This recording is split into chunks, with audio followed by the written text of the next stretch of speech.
The topic I'm going to present today is related to my PhD dissertation, which was done in 2007. It was defended in 2017 at the University of Roma Tre and the University of Hamburg. It was a joint PhD program.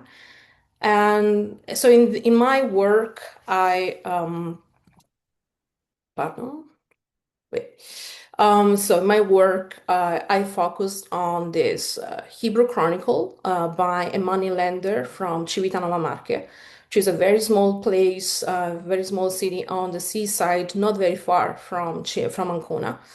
So the title of this Hebrew chronicle was Divrayamim Shelapifior Paolo Arrevi, Anikrate Atino, which means the Chronicle of Pope Paul IV, known as the Theatine, by Benjamin Nehemiah Ben Natan from Civitanova Marche, which was written by this moneylender immediately after, or let's say, between the pontificate of Paul IV and his death, so meaning 18 August 1559, because the author was arrested by the Roman Inquisition and taken into chains to Rome with several accusations. And so the manuscript was unknown for almost 3 centuries, more than 3 centuries, because he was published for the first time by Isaiah Sonne, who was a Polish historian who lived in Italy for many years. And he was someone who retrieved lots of manuscripts and sources from archives and libraries in the 20th century and in Italy during the fascist regime. And so he published the text in 1930. And in introduction, he didn't say exactly how he got to this manuscript. And the manuscript is not the original one from the 16th century, but it's a copy from the 19th century. We don't know where the original manuscript is still today, if it exists. Sonne saw the manuscript in 1930. He had the opportunity to copy the manuscript and to publish it. And immediately after that, it was acquired by a German collector named Zygmunt Noaim, which eventually donated it to the National Library of Israel. So the University and National Library, then the National Library of Israel. So the manuscript is preserved in Jerusalem since 1937. And so because the text posed lots of problems, it was not the original one, it was not the autograph from the 16th century, I decided to work on this manuscript to verify the authenticity and reliable, if the chronicler was indeed a reliable historian, chronicler, or not. And I eventually found out that the text is absolutely reliable. It is the text written by a 16th century person who was living in the Marche, in the region Marche, someone who went to Ancona several times, someone who really spent a month in the prisons of the Roman Inquisition in Rome. So I am absolutely convinced this copy, this 19th century copy, this manuscript is a copy of the autograph, and the autograph is lost. So at the center of this chronicle, so Benjamin Nehemiah Ben Natan, in Italian Guglielmo di Diodato. So he wrote about the Pope. So I will speak in a minute about the pontificate of Paul IV and why it was such an important figure for the history of Italian Jewry, and more specifically for the history of Jews in the state of the Church. So my current project is directly linked to my PhD dissertation, because I'm now writing the biography of Isaiah Sonne as a cultural mediator and as a merchant, as a book dealer, as a librarian, paleographer, who, as I said, he retrieved lots of manuscripts and books, unknown sources from historical archives and libraries from Italy under the fascist regime, not only in Italy but also in Rhodes, because he was the director of the Rabbinical College of Rhodes. In the last 2 years of its existence, so 1936, 1938, before the college was closed, just a few months before the issue of the race laws in 1938. So Sonne was a Polish historian who he studied, he obtained his rabbinical degree in Florence, so the Rabbinical College of Florence. And after that, he spent almost 20 years of his life working for the Italian Jewish communities and publishing a lot, lots of publications related to the history of Jewish printing and history of manuscripts, but also philosophy, medieval philosophy, Spinoza, and he was very interested in Sephardic culture and Italian culture, even though he was an Ashkenazi Jew by birth. So he worked a lot on the history of Italian Jewish communities and the history of printing. And he was himself a collector. So his collection was then donated to the Yad Ben-Zvi Institute because he was a close friend of Yitzhak Ben-Zvi, the president of Israel. And his archives are now part of the Hebrew Union College, so the American Jewish Archives in Cincinnati, and the National Library of Israel. Because after the race laws in 1938, he moved to Jerusalem for 2 years. And after 1940, he joined the Refugee Scholars Program of the Hebrew Union College in Cincinnati. So he remained there. He was a curator of Hebrew manuscripts and rare books and the library of the Jewish of the Rabbinic of the Hebrew Union College. And he died there in 1960. So his materials are spread between the two institutions in Jerusalem and in Cincinnati.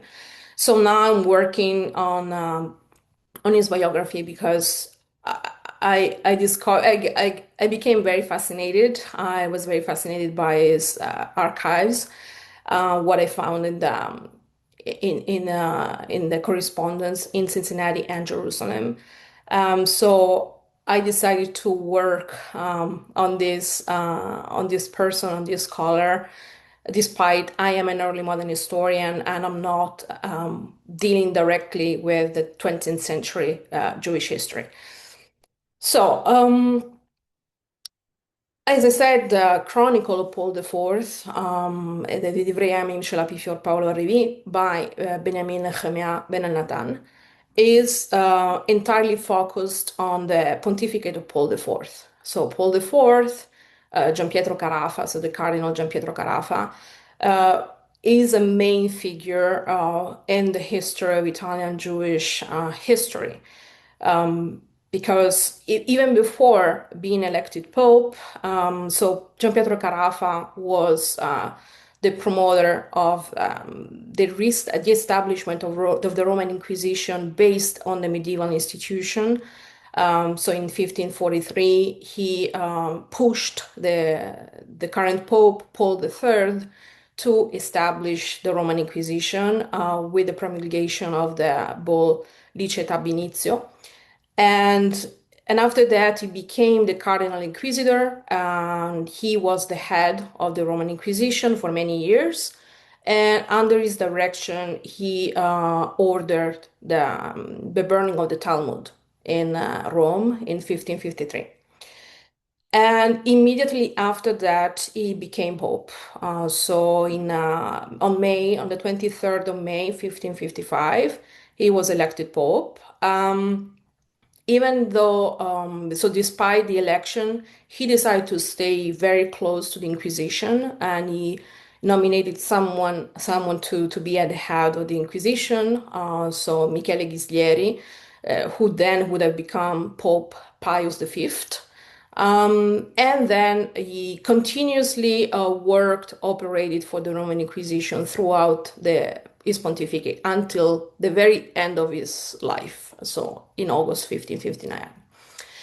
The very first political act of Paul IV was the establishment of the Roman ghetto. So, and the ghettos throughout the whole state of the church, the Papal States, with the issue of the communimis absurdum. So, this bull promulgated, enacted many restrictions against the Jews in the state of the church.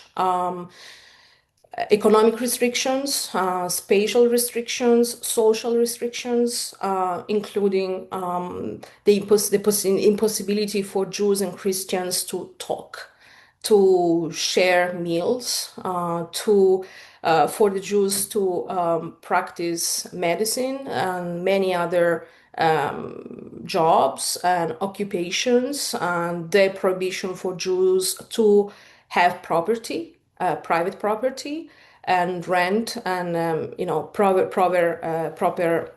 private housing. So they were forced to rent housing. Also, the prohibition to have servants, and so many other restrictions that impacted negatively, of course, on the daily life in the state of the church in 1555. So the issue of the communimis absurdum really marked a real turning point in the history of Italian Jewry, because before that, the relations between Jews and Christians were knew a very different season of interactions and collaborations. After that, after 1555, things were much more complicated. So the communimis absurdum was also established also the ghettos, and not only in Rome, but also in the state of the church. So in Ancona, in Bologna, and many other places. So we also have a ghetto in Ancona. And the Jewish presence in Ancona was dated back to a long time, to the medieval period, and even before.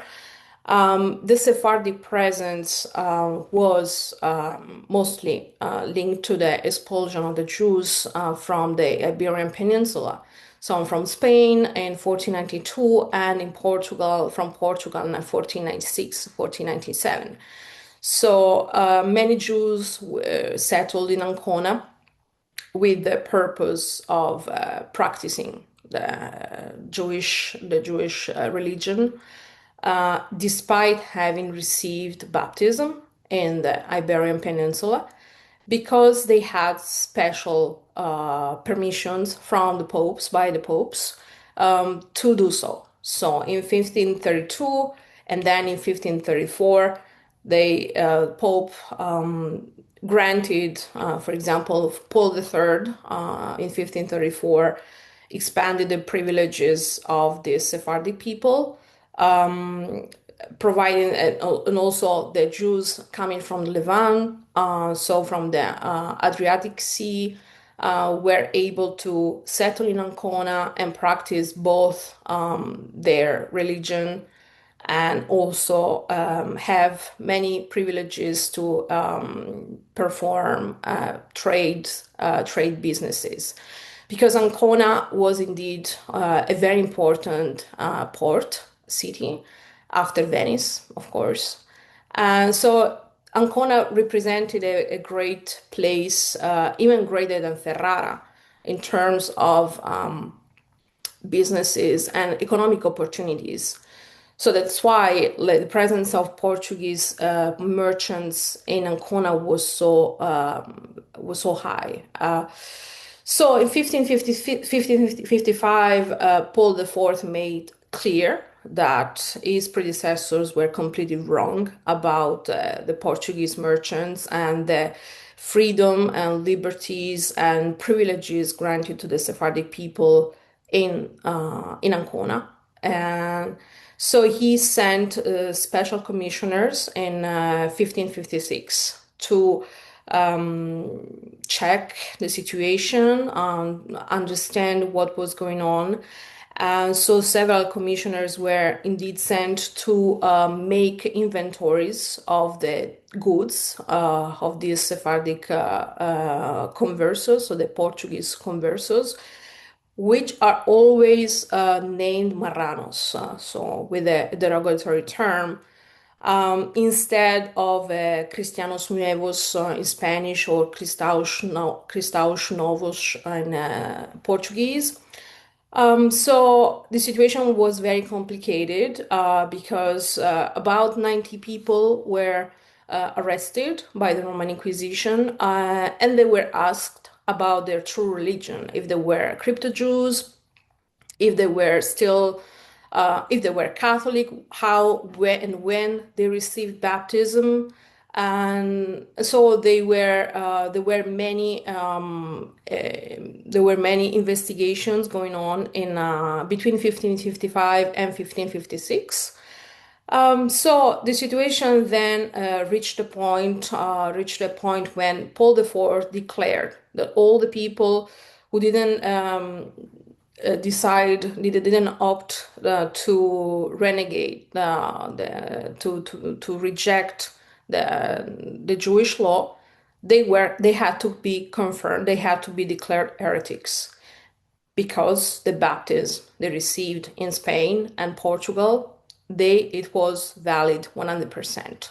So according to the canon law, each sacrament that is imposed, that is performed by a priest, had to be recognized as valid ex opere operato. So it was undeniable that these people, even though they never went to church, even though they didn't believe in Jesus Christ, even though they didn't believe in anything, they had to be considered Catholics. So therefore, the Pope asked once again, and the commissioner through the Pope asked once again to the Portuguese Jews, to the Portuguese conversos, if they were Catholic or not. And these people decided to say the truth, and they didn't abjure, and they stayed in the Jewish law, which of course posed a problem. So the scientific literature on the history of the Jewish presence in Ancona, and more specifically on the case of the Portuguese conversos in 1556, is pretty interesting and also pretty wide.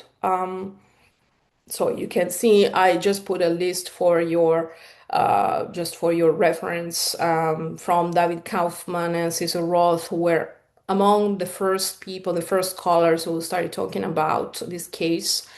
Very recently, in 2023, so there was an important discovery in the state archives of Ravenna, of about 300 pages of trials, and they really reconstruct the situation, the operations by the commissioners. So Giovanni Falangonio and later Cesare della Nave. So they were the two papal commissioners who went inquiring for this case of the Portuguese conversos. So the article that was published in 2023 by Giacomo Mariani and Dario Tarraborelli is a very important article that basically announces the undergoing research on these 300 pages. So I'm very confident that we will know much more about these trials once the research is completed. And as I said, I worked on this topic during my PhD, but I kept working because there were some things that they still had to be covered. So, for example, the understanding of the Portuguese marranos, the Portuguese conversos burned at the stake, in the Jewish tradition, so in the Jewish from the Jewish side, and also in the Jewish liturgy. and also the perception they had about the performance of the Kiddush Hashem. So the sanctification of the name of God. So meaning the sacrifice on the fire. So these topics are now in my forthcoming article that will be published in 2026 in this edited volume, Fictions of Sacrifice. Yeah, so we have, as I said, the Chronicle of Pope Paul IV by Benjamin Nehemiah Ben Natan is an extraordinary source because the author lived very close to Ancona, and he was a moneylender. He was also representing his father and his brother, who were very active in the textile business. So they were tailors, and they also had a workshop, and they sold their clothes, robes, all around the market. So Benjamin told in this absolutely extraordinary chronicle, he writes about his first-hand experience, what he saw, what he heard, the people he met, the trips. The trip he had done with other people from Civitanova while he was arrested, after he was arrested by the Roman Inquisition. So he reconstructs the stops on the way from the market to Rome. And then he describes very accurately the prisons of the Roman Inquisition. And this is an extraordinary source because we don't have any other source talking about that. Oh, very, very few sources from diaries, testimonies of other prisoners. But the official documentation of the Roman Inquisition is totally lost because the tribunal of the Roman Inquisition was burned by the Roman people in 1559, immediately after the death of the Pope. So the Roman people stormed the tribunal, the palace of the Inquisition, and he set fire to the place with all the archives. So we don't have much documentation from the time. Um, so, so Benjamin Nehemiah Ben Natan gives this amazing but also incredibly painful descriptions in his chronicle about what he saw in Ancona in 1556. So, to give you a chronology, like the sources, Christian sources say, so there is a Christian, so that we don't have many Christian sources from the time. So there is the Annali di Ancona, so the Chronicles of Ancona, which is an unpublished source, still in manuscript from the Historical Archives of Venice, which was written by a local chronicler named Bartolomeo Alfei. And so in this chronicle, Bartolomeo Alfei says that what happened in Ancona involved 26 people. Yeah, so there were 26 conversos, but Jewish sources say there were 23 and a woman. So there is other sources, they say there were 24, but so let's say that there were either 23 plus a woman or 24 plus a woman. Benjamin says there were 24 plus a woman, and there was also another man who died, but he killed himself because when the conversos were decided to not to reject the Jewish law, they were then sentenced to be burnt at the stake. The first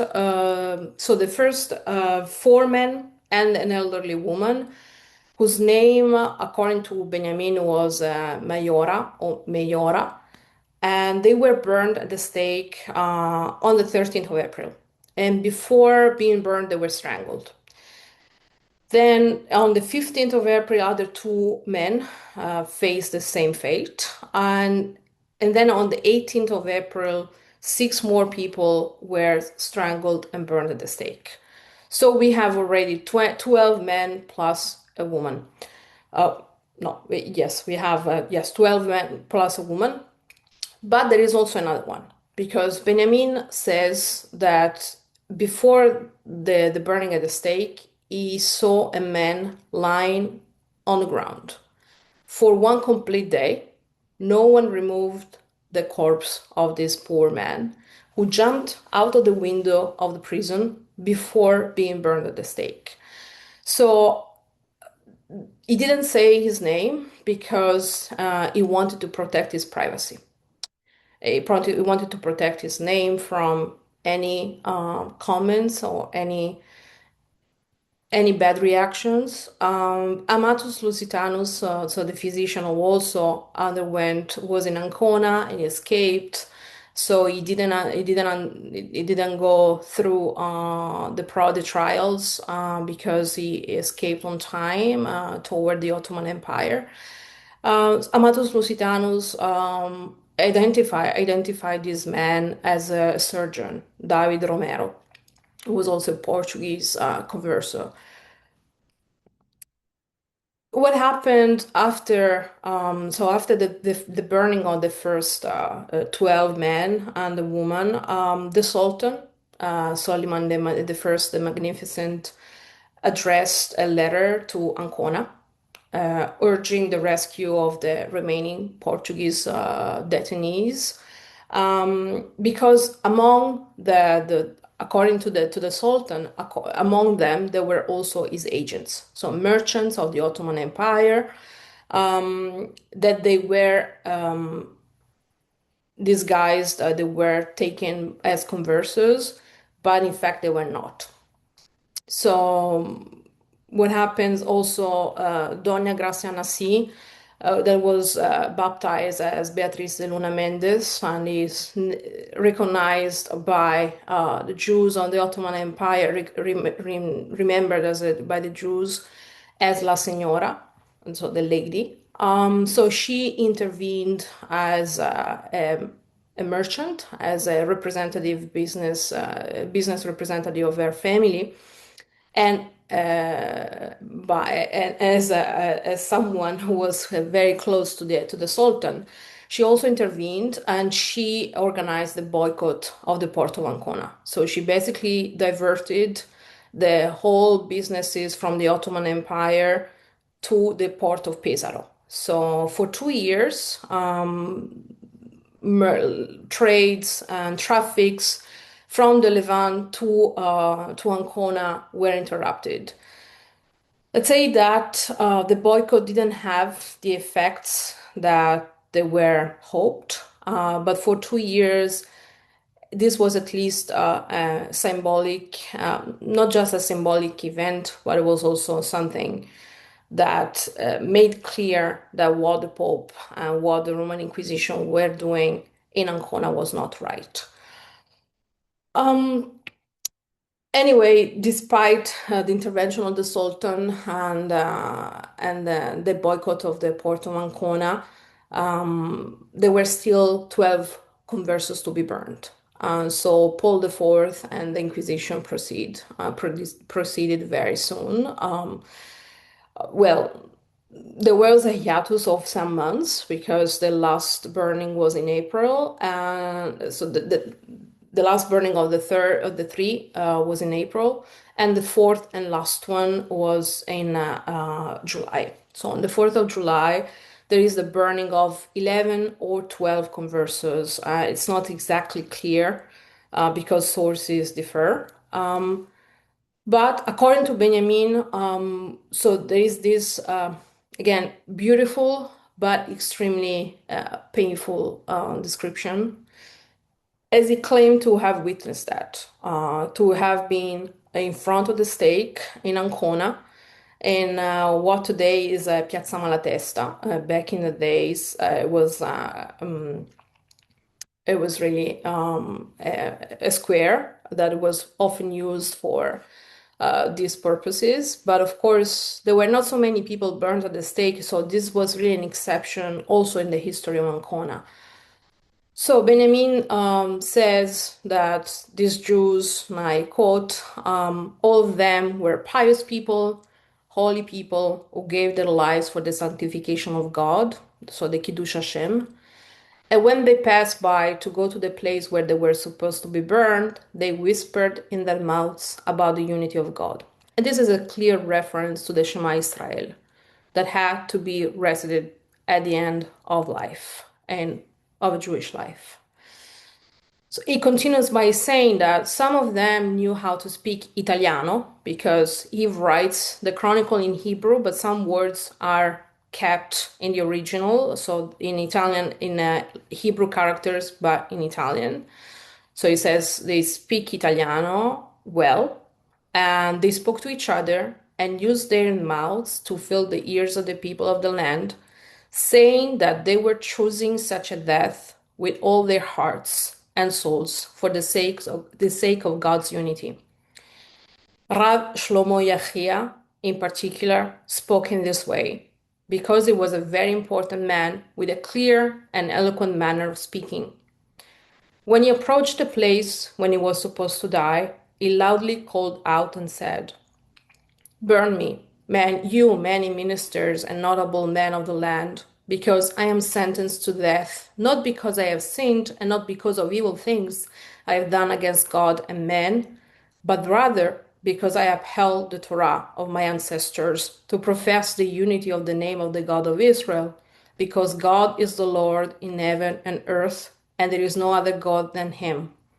Regarding the sanctification of his name, so the Kiddush Hashem, I sacrifice myself for the sanctification of his name, and I beg him to bind up my soul in the bond of the eternal life," etc. So this Shlomo Yachia or Solomon ben Yachia was a relative of Gedaliah ben Yachia.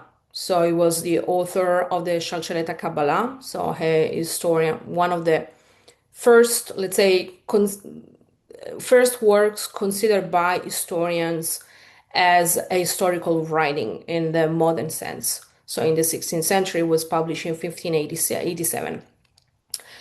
So this Shlomo Yachia gave such an important statement, such an important speech at the stake just before being burned at the stake. And this is something very remarkable that Benjamin, so the author of this chronicle, says many times throughout the chronicle. It remembers many times the sacrifice, and but also the full consciousness of these people, these Portuguese people, to be burned at the stake.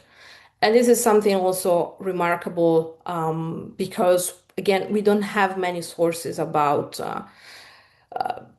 this specific case, first-hand sources, first witness accounts, while on the other hand, we have testimonies in the liturgy. So here I just put a map. So from Via Stagno, as you can see, Via Stagno 14, and then the 11 minutes, 750 meter walk. So Via Stagno is the place of the ghetto, where the ghetto was, and Campo della Mostra, so the end of the trip, is the place where the Portuguese Marranos were burned. And only in 1992, the Italian government, so the President of the Republic, posed a memorial to remember the case of the Portuguese Marranos from 1556. In 1876, there was actually a Christian canon who denied the existence of this case because simply there were no sources in the historical archives. So he wrote a pamphlet entitled Un asserto auto da fe sui Marrani d'Ancona, in which so his name was Cesare Garibaldi, but it was a pen name. And he basically said that the whole case, the whole story was a fairy tale that never happened. But the evidence, of course, says the truth. The evidence from the archives. So the trials, when the trials of the Roman Inquisition and inventories that were made, that were drawn by the commissioners about the goods that were confiscated by the Roman Inquisition from the hands of the Portuguese conversos. Of course, they revealed that the history was very different. So there were also publications about testimonies in the Jewish liturgy. So, for example, so Cecil Roth in so Oxford historian, eventually his collection of books and manuscripts was acquired by the Leeds University Library. So in his collection there are three manuscripts at least about keynote. So prayers, special prayers to make memorials about the specific case of the Portuguese Marranos, of the Portuguese conversos of Ancona. So we have, for example, the Kina Oi Imishkachek Yerushalayim by Jacob Fano with Judeo translation. So if you can see, the first and the third stanzas are in Hebrew, while the second and the fourth are in Judeo-Italian. So the corresponding of Oi Mishkachek Yerushalayim is Di te Yerushalayim già non mi posso scordare. And there is also another one in another manuscript, also from the same collection, the Kinal Sorfei Ancona, Shvi Almana Bet Avich by Mordechai Ben Yehuda of Blanes. And so there are not so many testimonies, but there are testimonies from the 16th century. Both keynote were from the 16th century. And later, also in the 19th century, the chief rabbi of Ancona, David Abram Vivanti, wrote a kina on this episode for to be recited in the synagogue of Ancona during the service of Tisha B'Av, so the 9th of Av. So to conclude, the cities of Ancona bore memorial of this event through the Kina, but also through the local chronicles, which, as I said, there were not so many. So it would be very interesting to know in the future to have an edition of the chronicle by Bartolomeo Alfei that I mentioned in the beginning of my lecture, and also to have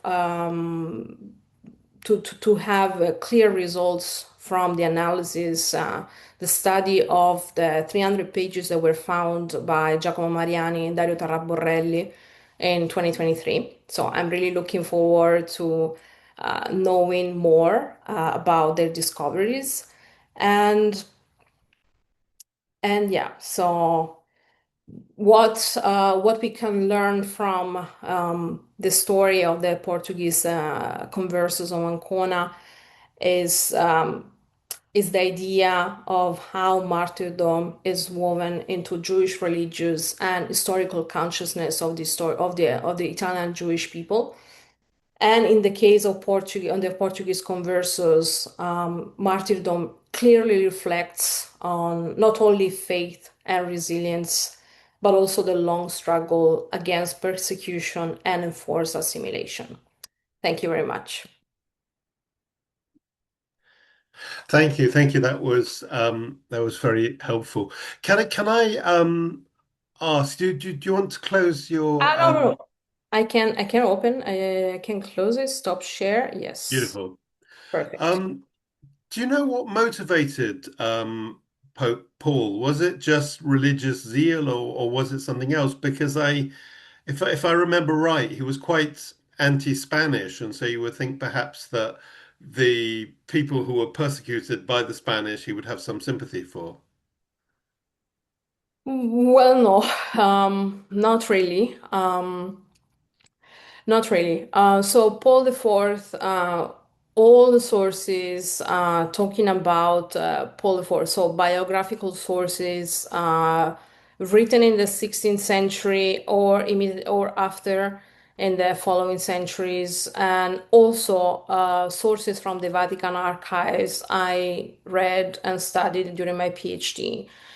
They clearly say in many different places that Paul IV had only one objective in his life, that was to keep the Roman Inquisition alive. So I found crazy stories from the archival sources. So Paul IV was very sick. He was very old when he was elected Pope. He was already 79.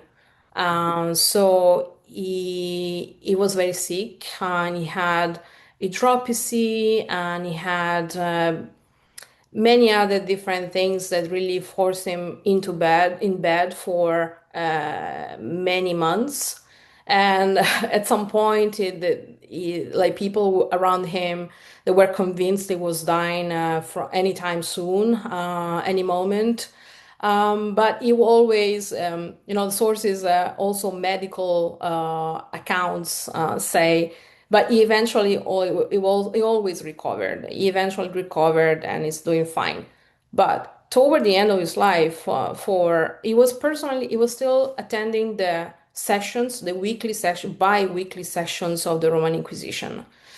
And to do so, because he was suffering so many things, so many illnesses, he was forced into bed. And in August, I think it was really June or July, but it's Rome, it's very hot. And of course, they didn't have air conditioning. To the contrary, because he was suffering cold, he asked to have the cardinals in his room with a fire because he had to attend the Roman Inquisition meetings. So, and he did so until the very end, the very last day of his life. So it was a very intransigent pope. It was very hated by the Roman population, not all just by the Jews, but also by the Christians. Yes, he was indeed a very dear enemy of Charles V and Philip II. But he didn't really look at the nationality of these Portuguese people in this case. Was he though? Was he also persecuting sort of Protestants and other sort of anti-Catholics? Yeah, absolutely. Okay. It was persecuting anyone that he was not in line with the Catholic orthodoxy of the time. And he really started like that as a cardinal inquisitor. So the Jews were not his first target. Yeah. Equal opportunities. Um, you with the Roman Inquisition, I've never seen any sort of Roman Inquisition records on the victims in Ancona. What sort of records are they? Are they like sort of Portuguese processos, which can be sort of hundreds of pages, or are they just quite short? Well, the all the sources from the Portuguese, from the Inquisition, the Roman Inquisition, is gone. Is lost in the fire. Was lost in the Yes. fire in 1559. So immediately after the Pope died, 18th of August, Roman people assembled and destroyed everything. So we have only 3 volumes surviving from the period between before 1559, but we don't have trials. So it's very few references, very few hints to several important trials, Right. including cardinals. So some cardinals that were not in line with Paul IV were sent to the Roman Inquisition for several years, and so we have this kind of trials, but we don't have documentation from this time. That is why they tried in the 19th century saying that this case never happened. Um, So it is very interesting that this discovery in Ravenna will now shed some light on the procedure before the burning at the stake. So we will know much more, and I hope they will be published with a full edition. I don't know exactly. I don't know the researchers, the authors, but I hope they will publish the sources as well. Do you think that might be quite soon or no idea? I don't know. Depends how, it depends on the how also how readable these sources are. Because it's quite something. 300 pages is quite a lot. But I don't know. They published this very short article, preliminary article in 2023. Um, but yeah, I would like to know more as well. Yeah. Do you have any idea how they got to Ragusa in the first place? Ragusa? Sorry, I beg your pardon. Sorry, not Ragusa, Ancona. In Ancona. So the Portuguese conversos, yeah, we don't know exactly the individual stories of these people, also because the community was much larger and included also Spanish people. But some of them were probably settled in Ancona, probably settled in Ancona immediately after the expulsion from Portugal. And other people may have passed by the Kingdom of Naples and Sicily, and then they were eventually expelled. So in 1521, from the Kingdom of Naples. So we don't know exactly how they settled there. But as I said, Ancona was a very important city for the Sephardic presence and also and especially for the trade, because it was one of the most important hubs of the Mediterranean with Venice and on the Adriatic Sea, on the Adriatic coast.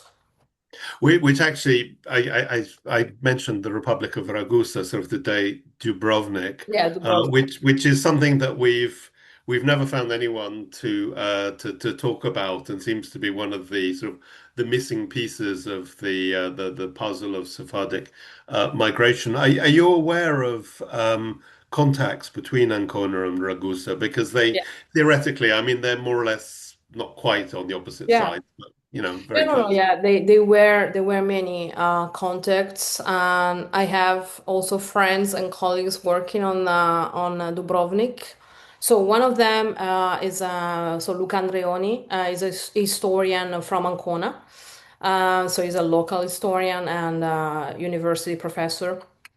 And he wrote his PhD thesis on the Jewish community of Ancona, but is also into relations with Dubrovnik. There are also other historians working mainly on the Dubrovnik side, but there were undoubtedly very strong connections between the two shores, the two coasts. And Adriatic Sea at the time was really important, also because Venice had, of course, the primary importance in the trade, but so Ancona and later Pesaro, to a smaller extent, of course, but they were also very important because, especially because of the presence of the Jews who knew languages, and they were acting as cultural mediators, economic trade, economic mediators, cultural mediators, linguistic mediators. So yeah. Great, thank you. Ton. Yes, thank you for your speech. It was very interesting. Um, I have a few questions. One of them is when did Jews return to Ancona after this disaster, or did they never? Well, the Jews, so the Jews from Civitanova or the Jews from Ancona? No, when did Jews return to Ancona Uh, after 1556? Yeah, those they were burned. They were killed, and unfortunately, we don't know about their families if there were families with them. Some of them escaped before the trials, before the Inquisition actually framed them, arrested them, and confiscated all their stuff. So, for example, we have evidence of Amatus Lusitanus and Francisco Barbosia. Was also they were physicians with connections to Ferrara, and from Ferrara they went to the Ottoman Empire. Mhm. So yeah, so the people who stayed in Ancona were the people who officially rejected the Jewish Mhm. religion.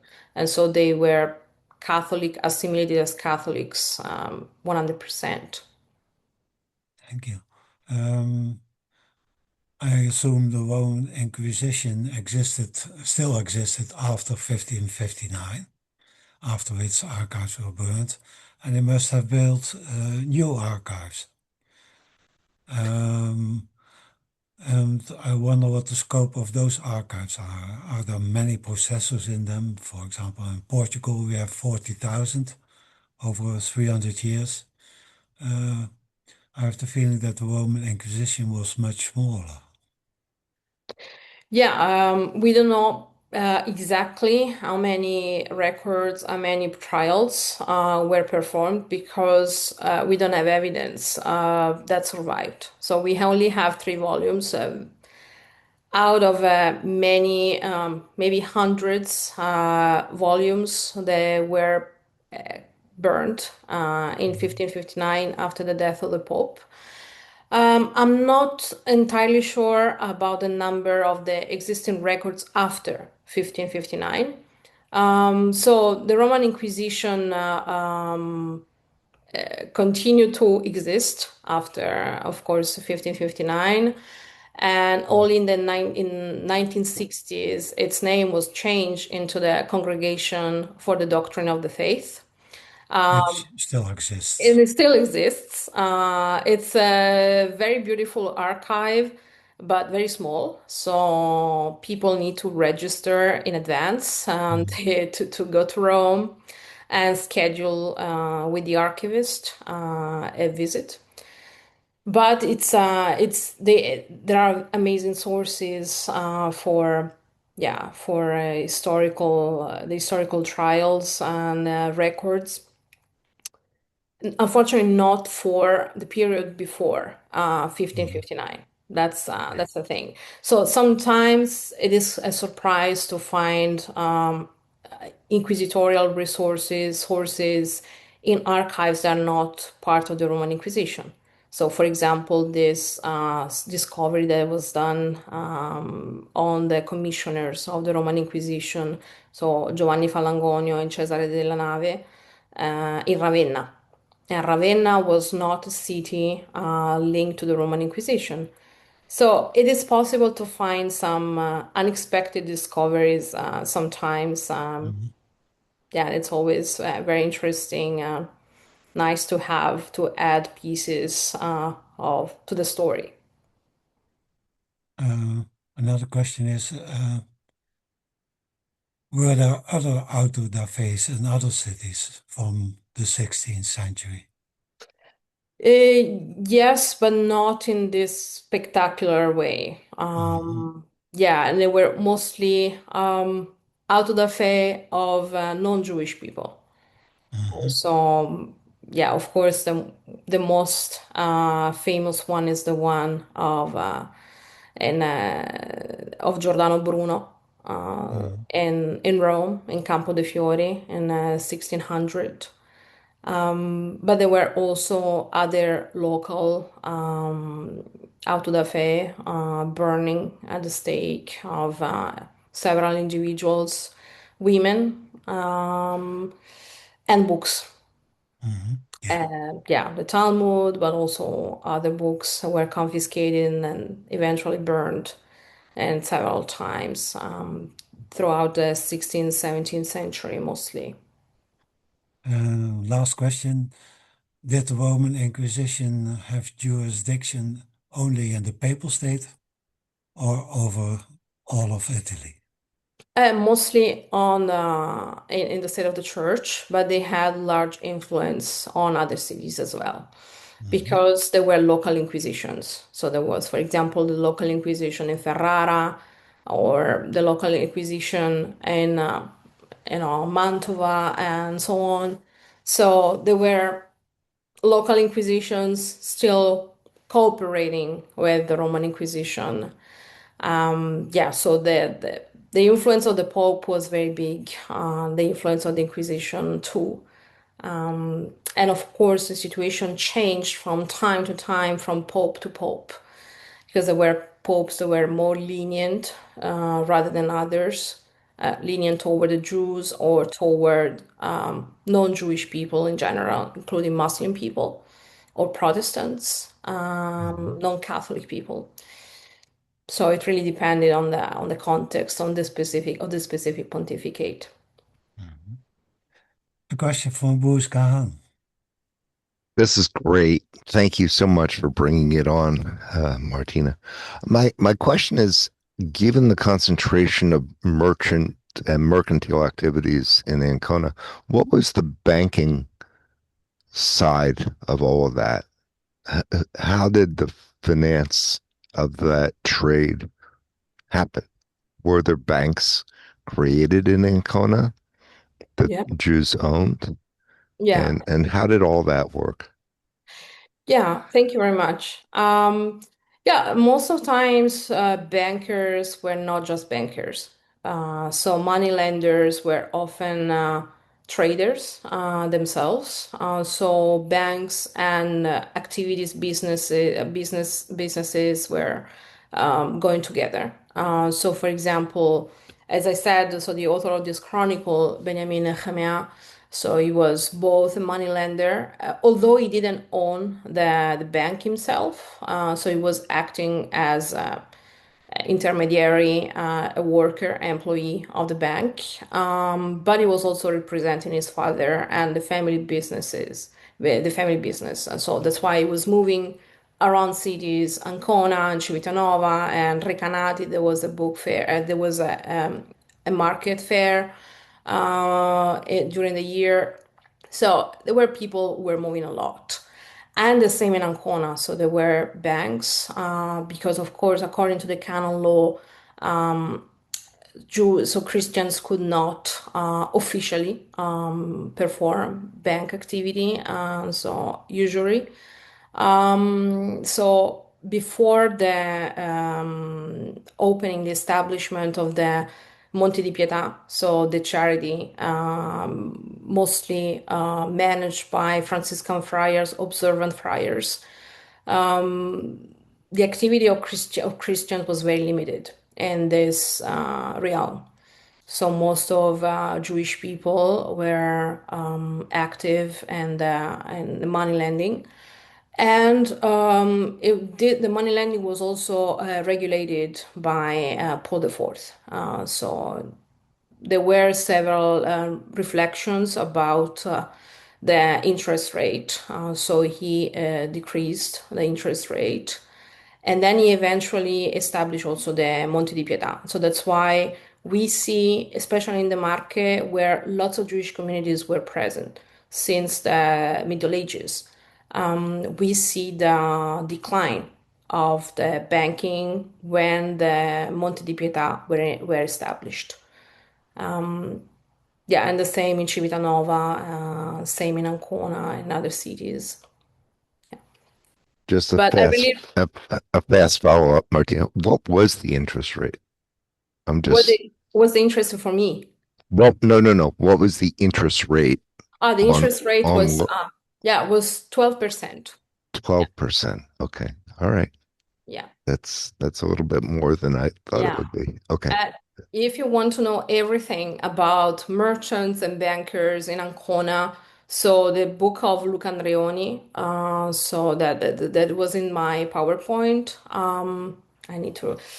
Oh, yeah, I will put a link in the chat. So it's really the book covering the whole existence of the Jewish community of Ancona. So it's great. It's really great. Thanks so much. Yeah. Welcome. We have one more question in the chat. Is there any information on why the population of Rome waited for the Pope to die before they rise? Yes. Yeah. Yeah, the population of Rome was negatively impacted by the whole papacy. Um, First of all, because Paul IV was a very strict pope. And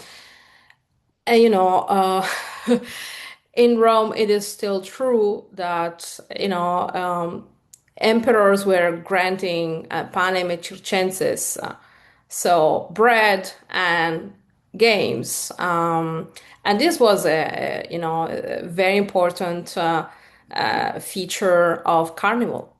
So when Carnival time was really the moment of the explosion of chaos and social disorder, and also how to say, like, completely changed the society for the specific time, the very limited period of the carnival.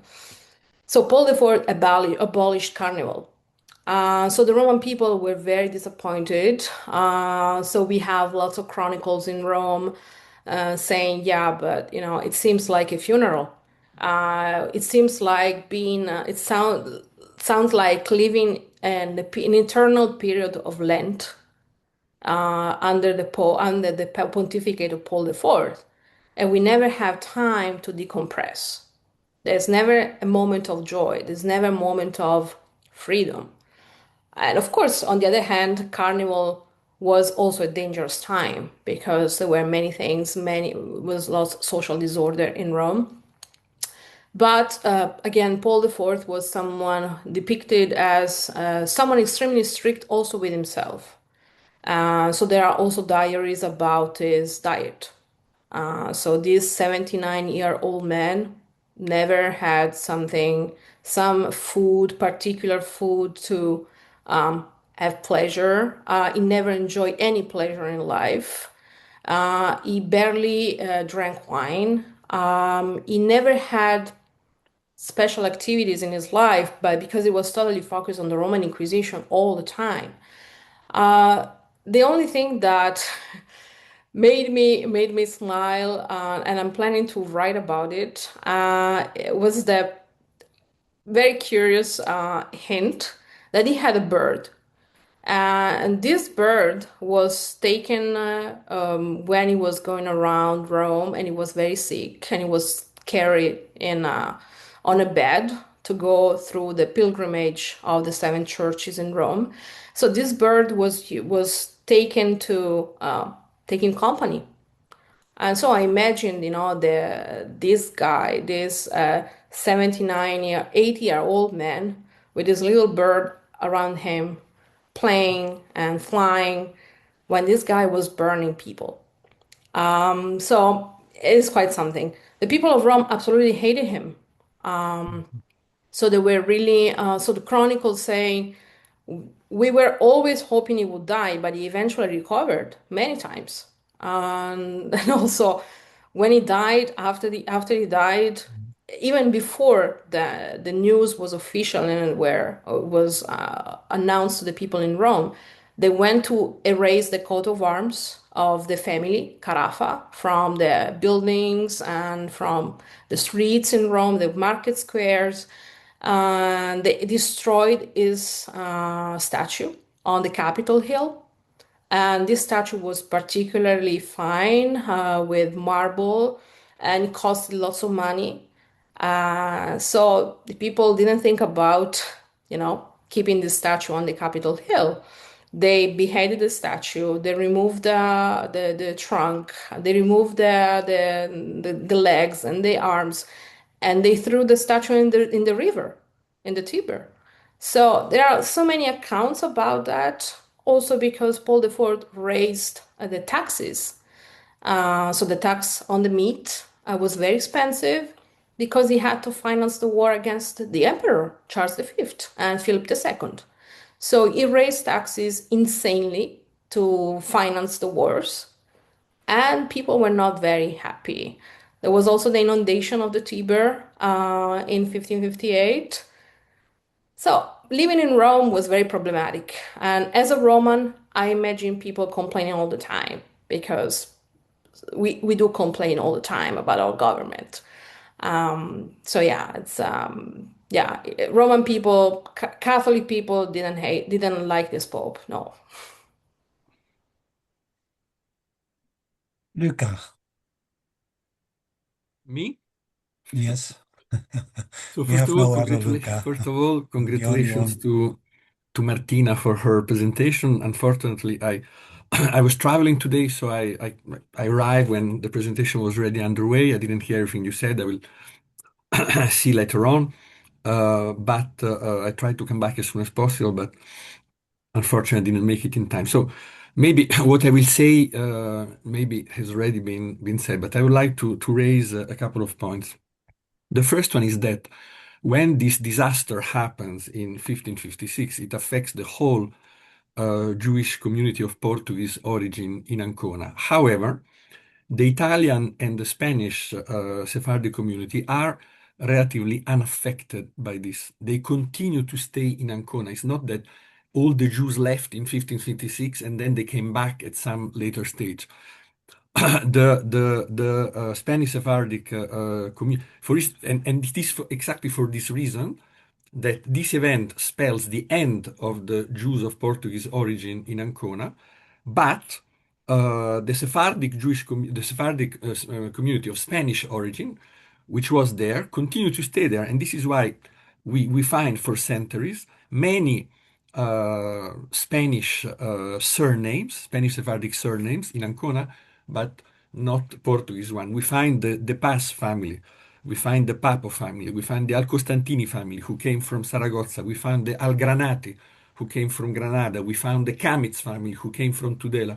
So these families never left, were not because, of course, I mean, the popes knew that they were expelled from Spain, so they had never been Christians, and this is why they were not touched by the Inquisition at the time. And the same, of course, goes for the Italian Jews of Ancona who also stayed.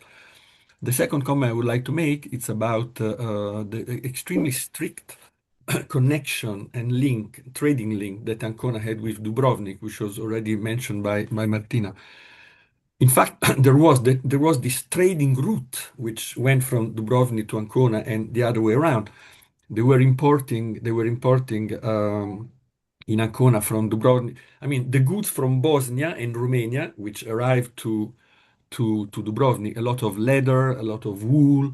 Then, of course, they were, they enter into Italy via Ancona, via the Dubrovnik-Ancona trading route, and then from Ancona they went to Florence for being treated, and then to the north of Italy, beyond the Alps, and so on. So it was an extremely strict relationship between the town of Ancona and Dubrovnik, and this this um,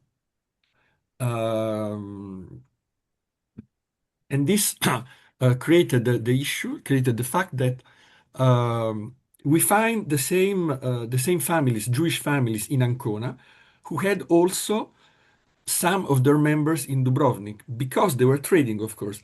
The richest family in Ancona, Jewish family in Ancona, the Cohen, which you find them in the 17th century, they were originally from Dubrovnik.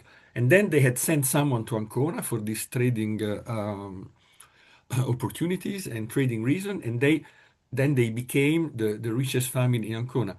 The Ascoli family, much less important. They also had people in Dubrovnik, and which were sent there for trading reason. And then we find also other families which were in Dubrovnik. So you have not only this trading route, which was lasted a very long time, and the two towns were really, really close to each other, and they were trying to compete with the other trading route, which was between Venice and Split. Venice and Split and Spalato was indeed the competing trade route. Of course, it was a bigger one, more important, but the Ancona Dubrovnik also trading route was quite very important. So this is why you find these Italian Jewish families which had members in both towns. Those those originating from Ancona were sending some of them, of course, the most important one, some members to Dubrovnik in order to facilitate trade, but also the Jews from Dubrovnik were sending some members to Ancona, like the Cohen family, which I already mentioned. So that's what I wanted to say. And congratulations again, Martina. Thank you very much. Thank you. Yeah, that's very important points. I absolutely agree. Um, yeah, I mean, I don't have anything to add. I just put in the chat so the link to the book of Luca Andreoni, which is a economic historian. So he really worked hard on the connections in the Jewish trade connections in the Adriatic Sea, and with a focus on the Jewish community of Ancona and also the Sephardic people. Yeah.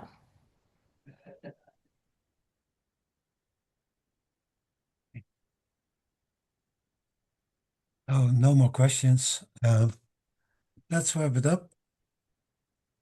This was Sephardic World, brought to you by the Sephardic Genealogical Society. We thank our patrons who support us, and we thank Martina Mampieri for a very interesting speech. And we wish her a lot of success at the Sorbonne. Thank you very much. Thank you. Thank you very much for inviting me. It was a really a very great pleasure. Yeah, thank you. Thank you.